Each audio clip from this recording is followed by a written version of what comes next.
Warm welcome to CA Raja classes and thank you so much for joining this mini and micro webinar. Before we get into the discussion, let me just take a couple of minutes to introduce myself. I am CA N Raja, a chartered accountant by qualification, a teacher and trainer by passion, and teacher for 3 lakh plus students worldwide. I started my career as a banker with State Bank of India. Then after a period of 4 years, I got into CA practice. I had my practice for 7.5 years. But I realized my calling is teaching. I started focusing on teaching and training, and today, with the blessings of God, we have 3 lakh plus students worldwide. So now it's time for us to get into the session. Let us understand what is letter of credit. Let's look at this transaction. There is a seller and a buyer. Seller selling goods to buyer and buyer is making payment to seller immediately, and there is no complication in this transaction. We can say it's a normal transaction, but just think of a transaction where the buyer and seller are in different geographies or say in different countries, and they do not know much about each other, but this buyer wants to purchase goods on credit and seller is also ready to sell on credit, but seller does not know this buyer thoroughly, and because of that he lacks faith. And here the seller says to the buyer, if you can give me some kind of a comfort or security, I'm ready to sell goods on credit. So what this buyer will do, he will approach his bank where he is having his working capital facilities, and he'll explain the situation that there is a seller who is ready to sell goods on credit, but he needs some kind of a comfort. So what this bank will do, after assessing the position of the buyer, that is bank's customer, this bank will send a letter called letter of credit, and in that letter bank will say, hey seller, you can sell goods on credit to this buyer who is our customer. And hereby saying this, bank is indirectly assuring the financial standing of the buyer, and then bank also gives assurance that buyer will make payment on the due date. And in case if the buyer is not making the payment on the due date, then do not worry, you come and ask us. We will pay you provided you guys have agreed on all the conditions. That is, you guys agree on conditions and comply with the conditions. Let's say for buying goods, buyer will place certain conditions, and only when seller comply with all the conditions, as a banker we will honor it. Okay, so that will be mentioned in the letter of credit by the buyer's bank to the seller's bank. Now seller has got a big comfort because there is an assurance, that too from the bank, that buyer will make payment on the due date, and even if buyer does not pay any money, okay, he is going to get that money from the bank provided that seller is complying with all the conditions that are mentioned in the letter of credit. Okay, so on the strength of this letter of credit, seller is going to sell goods to the buyer on credit basis, and it is the duty of the buyer to make payment on the due date to the seller. But what will happen if buyer does not pay on the due date? Simple. Seller will ask the bank to make payment which has issued letter of credit, and this scenario will be called as devolvement of LC. If all conditions stipulated in the letter of credit are complied by the seller, then the bank which had issued LC has no room to escape. They have to make payment to the seller. Of course, eventually they can collect it from the buyer, but they got to meet the payment to the seller.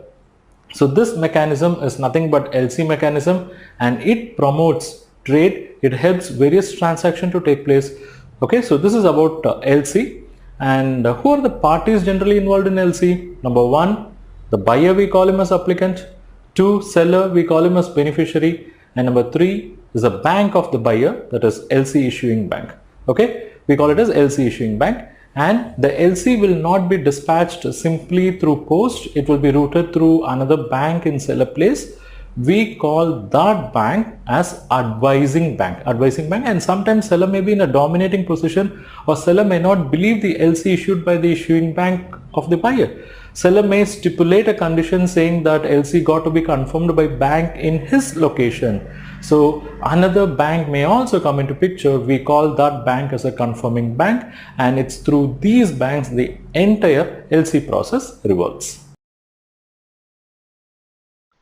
Let's have a look at the types of letter of credit. Now, types of letter of credit would basically depend upon the method of payment, whether the LC is revocable or not, whether any middleman is involved or not, or whether any other transactions is involved or not. Okay, so it depends upon all this. Now, the basic classifications what we can have is number one, irrevocable LC. It does not mean we are going to have a revocable LC. That concept was removed way back in 2007. It means now all LCs that are opened are irrevocable in nature. It means you cannot, you can neither amend nor cancel the LC without the express agreement of all parties to the LC. So that's what we mean by irrevocable LC.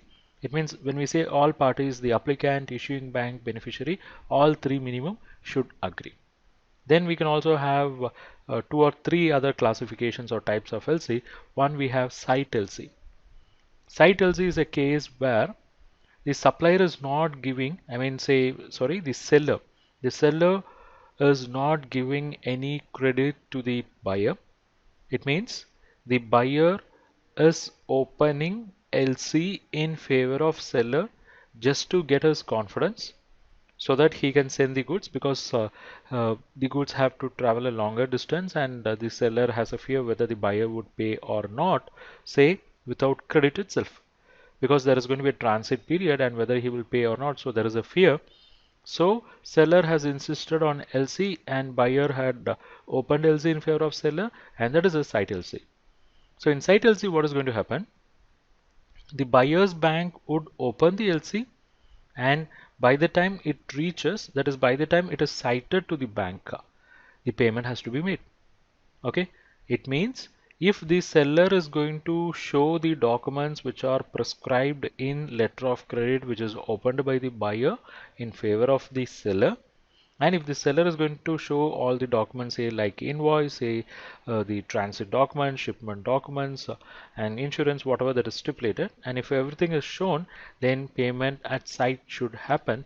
So here the payment is happening on or upon presentation of documents. Even though we say site, it would take minimum say 7 days, or it sometimes it goes like 7 plus 7 plus 7, 21 days. Okay, so that's about site LC.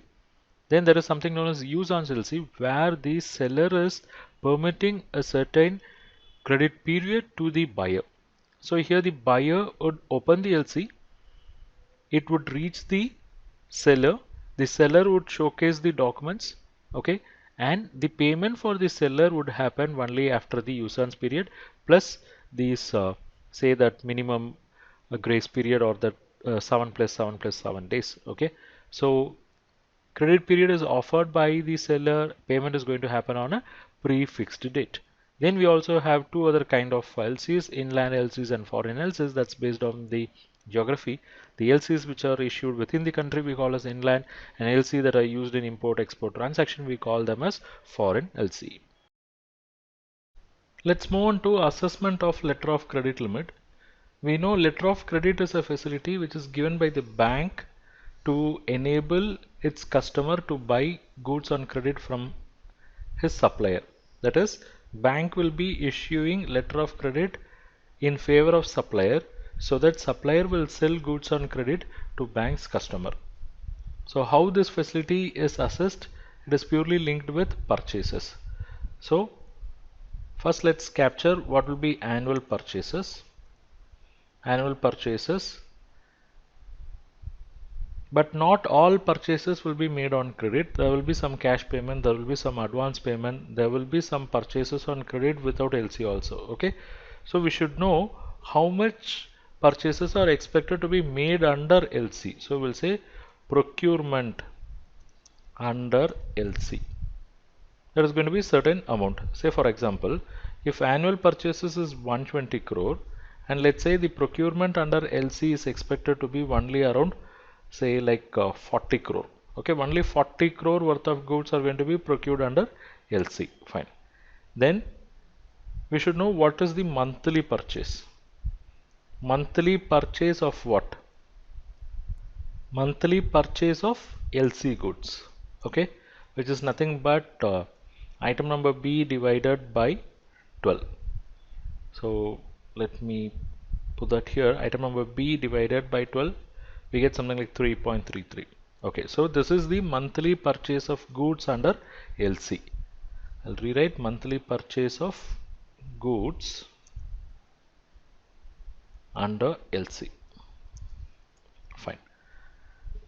Now we should also factor the credit period because this is on credit, right? LC is issued so that the customer can buy goods on credit. So what is the period involved in this? That is, we should capture total time involved here. Total time. Total time in the sense, two time factors are there. One is usance time period and the other one is lead time period. Usance time period is the credit period given by the supplier to the customer. Lead time period is the time taken by the supplier to execute the order. Let's say the bank's customer has placed order with supplier and supplier is going to take 21 days for executing that order. So that's the lead time period. And usance time period is the credit period which he gives. Let's say for example, lead time period, that is if a customer makes an order today, the supplier will take 15 days to manufacture those goods, and supplier is also giving 45 days credit. So if I order goods today, it will take 15 days for manufacturing, and from there 45 days count will start. So if I order today, payment will happen only on the 60th day. So we can say total time taken is 45 plus 15, 60 days. That is equivalent to 2 months, right? This is 60 days, which I'm going to say as 2 months. I'm going to say this as 2 months, right? So what is the monthly purchase of goods under LC? It is 3.33 crore. Okay. And I should give LC for 2 months requirement. So my monthly purchase is 3.33. Then for 2 months, it will be 3.33 multiplied by 2. So I can say item E, eligible LC limit is nothing but item number C multiplied by D, which is 3.33 crore per month multiplied by 2 months. So this is the eligible LC limit, and this is how LC limits are assessed. Thank you for watching this webinar. I am sure you have derived value from this webinar. And if you wish to learn more, I have some good opportunity for you. What is that? Check out. It is this Credit and Financial Analysis Mastery course exclusively designed for bankers and for those who want to have bankers' point of view. This is a course which we have developed after a detailed analysis, a thorough discussion with several hundreds of bankers and finance professionals. We have identified what is their exact requirement when it comes to SME and corporate credit and financial analysis. In this mastery bundle, I'm going to give you access to various courses. To start with, we have course number 1, Basics of Credit Analysis. In this course, we have explained the basics of credit analysis through various sections, section 1 to 9. Next comes course number 2, that is how to read balance sheet. In this course, we have explained what is balance sheet, how to read them, how to approach them by using real life financial statements. Then comes course number 3, how to do financial ratio analysis like a banker. In this course, we have explained all critical ratios that are analyzed by the bankers, and we have also explained through case studies. Then we have course number 4, how to do cash flow analysis. So through this course, you will understand what is cash flow analysis, how to do a typical cash flow analysis. We have used case studies, and reference to Ind AS is also included in this course. Then we have course number 5, that is how to do fund flow analysis. This is a critical financial analysis tool, and in this course you will learn what is fund flow statement, how to analyze them from banker's angle, how to prepare fund flow statement from academic angle as well. So overall 5 courses, each 1499. So aggregate price should be 7495, but you are not going to pay that. For you, it's just rupees 2499 for 1 year access, or rupees 4999 for lifetime access. And it is not yet over, you have some more bonus. Bonus is course number 6, how to carry out credit risk rating for non-trading entities. These are all the topics covered in this course. Then course number 7, It is how to carry out credit risk rating for trading entities. Not yet over. You also have access to course number 8, that is how to prepare CMA report for bank loans. It's a comprehensive course which will run for 8 plus 5 hours, and you will learn entire CMA report preparation process. And course number 9, how to prepare cash budget for bank loans. Course number 10, how to assess fund-based working capital. So in this course you will understand what is working capital, what are working capital credit facilities and how to assess them, what are the key ratios that are related to working capital, and what are the additional key analysis that will be done by bankers on working capital matters. You will get a comprehensive understanding of cash credit, export finance, and there are certain on-demand videos as well. So 5 plus 5, 10 courses of value close to 15,000 rupees, but you are going to get it for 1 year access rupees 2,499, lifetime access rupees 4,999. Not yet over. You are going to get access to the 11th course, how to assess non-fund based credit facility. So in this course you will learn about letter of credit, bank guarantee, its assessment as well. Then comes course number 12, how to do term loan appraisal and assessment, because it's a complex process with a lot many technicalities. So this course covers all in detail.